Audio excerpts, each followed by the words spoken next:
my name is Eleri and I am studying in Estonian Academy of Arts. I have been a mentor in my university for international students. I have been international student on my own as well, as I did my Erasmus in Lithuania one semester. And thanks to my work, I'm also included in international work, so I have many international friends.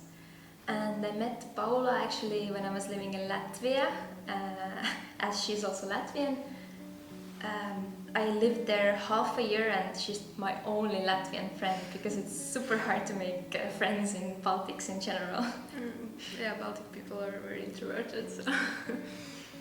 Okay, so my name is Paula. I'm from Latvia, I'm Latvian, and I'm studying in Estonian Academy of Arts also. I'm studying architecture, and now I'm in the second year, but my first year was, my studies are in Estonian language, so I had to learn Estonian and do the exam. And so I did the exam, and now I'm officially a student there. And yeah, and I really like studying there. And yeah, that's like a very small introduction of me.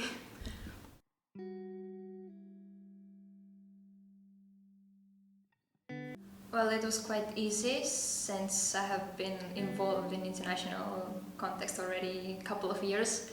But I would say every beginning is hard, since I remember that at first I was really afraid to speak English even, because English is the common language to communicate with international people, and I guess this was the biggest obstacle for me.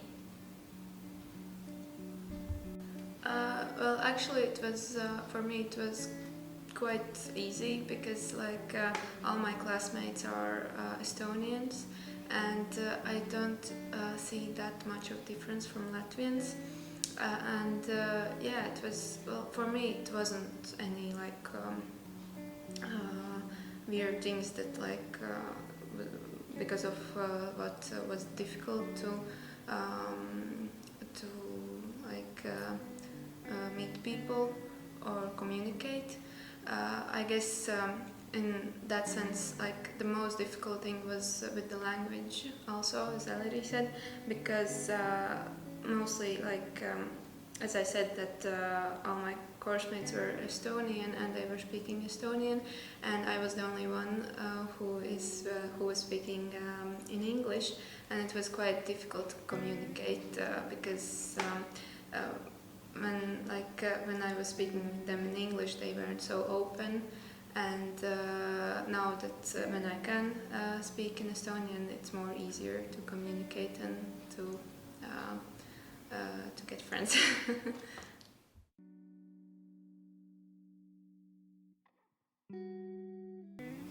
Depending on the person, I would say there are plenty of differences, but since when I think about Paula and Latvia, I would say that actually Latvians are more traditional than Estonians, and I felt it when we celebrated St. John's Day. Like for Estonians, it's just to have a party and to drink, but for like Latvians take it really seriously. They have their traditional costumes. They celebrate it like they did on good old times, and this is the main difference that I learned.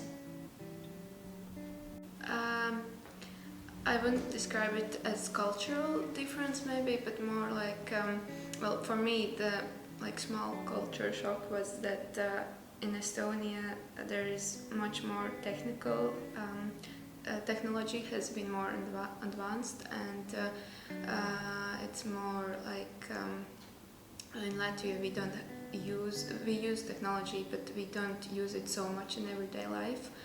And for me, that was mostly the reason, which was a bit to whom I wasn't that used to.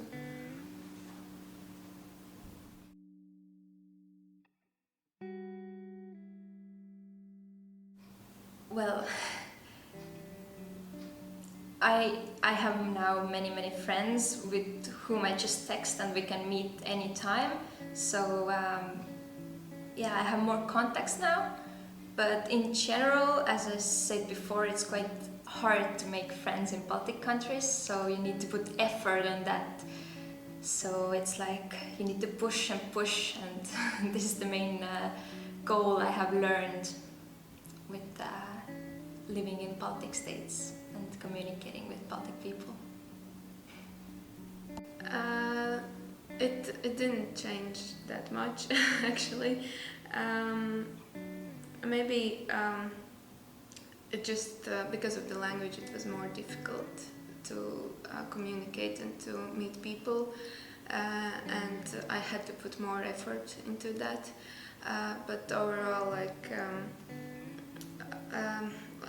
think Latvians are more outgoing maybe than Estonians, but what I like very much about Estonians that maybe they are quite at first not so outgoing, but when I like meet them and get to know them, they are like much nicer than Latvians. And yeah, and somehow like at first of course it was very difficult because it was like it is a new country and new people, but when I learned the language it became more and more easier.